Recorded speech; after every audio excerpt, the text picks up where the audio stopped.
अस्सलामुअलैकुम दोस्तों, आज की सबसे बड़ी न्यूज ये है कि कोर्ट ने ऑफिशियली डकी भाई की वाइफ अरूब को समन कर लिया है इन दी ऑनलाइन गैम्बलिंग केस। आप सब जानते हैं डकी भाई, जिनका रियल नेम सादुर रहमान है, वो ऑलरेडी NCCIA की कस्टडी में है और अब उनकी वाइफ अरूब भी इस केस में प्राइम सस्पेक्ट बन गई हैं। तो चलिए स्टेप बाय स्टेप समझते हैं ये केस आखिर स्टार्ट कैसे हुआ, क्या एलिगेशंस लगे हैं और आगे क्या हो सकता है। ये सब शुरू हुआ कुछ महीने पहले जब NCCIA ने कुछ फेमस पाकिस्तानी इन्फ्लुएंसर्स और यूट्यूबर्स के खिलाफ इन्वेस्टिगेशन स्टार्ट की। एजेंसी के मुताबिक इन लोगों ने कुछ ऑनलाइन गैम्बलिंग एप्स को प्रमोट किया जिन्हें अर्निंग एप्स या गेमिंग प्लेटफॉर्म्स के नाम से दिखाया गया, लेकिन असल में उन एप्स पर लोग बेटिंग और रियल मनी गैम्बलिंग कर रहे थे। बहुत सारे लोगों ने पैसा भी लूज किया।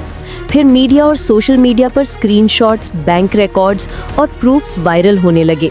इन्हीं डॉक्यूमेंट्स में डकी भाई का नाम सबसे ज्यादा डिस्कस होने लगा। फिर 20 अगस्त को डकी भाई को NCCIA ने कस्टडी में ले लिया फॉर क्वेश्चनिंग।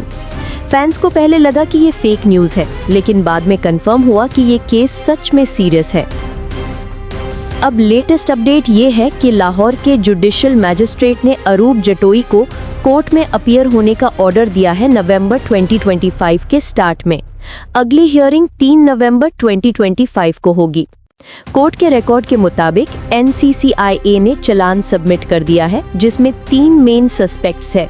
नंबर 1 डकी भाई सादुर रहमान, नंबर 2 अरूब जटोई उनकी वाइफ और नंबर 3 सुभान उनके मैनेजर।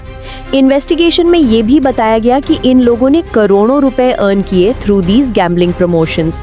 2 बैंक अकाउंट्स में रिपोर्टेडली 210 मिलियन रुपीस से ज्यादा अमाउंट मिला है, जिसे इलीगल इनकम कहा जा रहा है। सबसे शॉक देने वाली बात ये थी कि NCCIA के रिमांड के दौरान डकी भाई ने कन्फेस किया कि उन्होंने कुछ गैम्बलिंग एप्स प्रमोट किए थे। उन्होंने कहा कि उन्हें पेड कोलैबोरेशंस मिलते थे और उन्होंने एड्स बनाए, लेकिन शायद उन्हें नहीं पता था कि ये एप्स इलीगल गैम्बलिंग से जुड़ी हुई हैं। लेकिन NCCIA के चालान के मुताबिक अरूब जटोई भी इन प्रमोशंस में एक्टिवली इन्वॉल्व थी। इसी वजह से उन्हें भी को अक्यूज्ड डिक्लेयर किया गया है। फिलहाल अरूब प्री अरेस्ट बेल पर है, लेकिन कोर्ट ने उन्हें पर्सनली अपीयर होने का ऑर्डर दिया है नवंबर में। ये केस सिर्फ डकी और अरूब तक लिमिटेड नहीं है। रिपोर्ट्स के मुताबिक इकरा कनवल के हस्बैंड को भी इस केस में एब्सकॉन्डर डिक्लेयर कर दिया गया है, यानी कि वो अथॉरिटीज से बच रहे हैं। NCCIA ने कुछ और यूट्यूबर्स को भी नोटिस भेजे हैं जिनका कनेक्शन गैम्बलिंग ऐप प्रमोशन से हो सकता है। तो ये केस आने वाले हफ्तों में और बड़ा हो सकता है। अब बात करते हैं कि अगर डकी भाई गिल्टी प्रूव होते हैं तो क्या हो सकता है। लीगल एक्सपर्ट्स के मुताबिक उनके खिलाफ साइबर क्राइम और एंटी गैम्बलिंग लॉज के अंडर सीरियस चार्जेस लगे हैं। अगर कोर्ट ने उन्हें गिल्टी डिक्लेयर कर दिया तो उन्हें 7 साल तक जेल और 10 मिलियन रुपीस तक फाइन हो सकता है। ये उनके करियर के लिए एक बड़ा झटका हो सकता है और साथ ही साथ इन्फ्लुएंसर कम्युनिटी के लिए भी एक वार्निंग। जैसे ही ये न्यूज आई, सोशल मीडिया पर धमाका हो गया। कुछ लोग कह रहे हैं कि डकी इनोसेंट है और उन्हें ट्रैप किया गया है, लेकिन दूसरी साइड पर लोग कह रहे हैं कि ये सब उन्होंने खुद किया और इन्फ्लुएंसर्स को ज्यादा रिस्पॉन्सिबल होना चाहिए। हैशटैग्स जैसे जस्टिस फॉर डकी और बैन गैम्बलिंग एप्स ट्विटर पर ट्रेंड कर रहे हैं।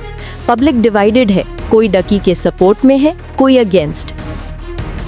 ये केस पाकिस्तान के डिजिटल मीडिया वर्ल्ड के लिए एक आई ओपनर बन गया है। आजकल हर इन्फ्लुएंसर अर्निंग एप्स प्रमोट करता है, लेकिन सबको ये समझना होगा कि हर अर्निंग ऐप सेफ नहीं होती।